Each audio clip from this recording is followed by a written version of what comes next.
Ramazan ayı келатат турганда, Ramazan ayı касиеттүү айдачы, жүрөктө кек менен кирбеш керек. Ачык айтып. Кимге гана болсун.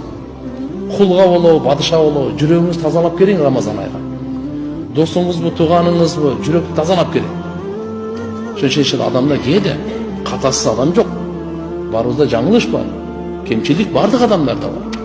Ошон иншалла карап туруп, мүмкүн бирөөңүздөргө мен катуураак айтып койсом, орой айтып койсом, кээде учурашып калганда буга көңүл бурулбай калган учур болуп калат. Кээде атайлабайсың, укпай калган, бирөөнүн сөзүн угуп атып, экинчи сөзүн укпай каласың. Адамдар жакка көңүлүн алып калышы мүмкүн.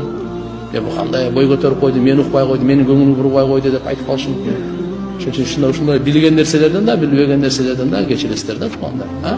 Бирибизди кечиришип бирели.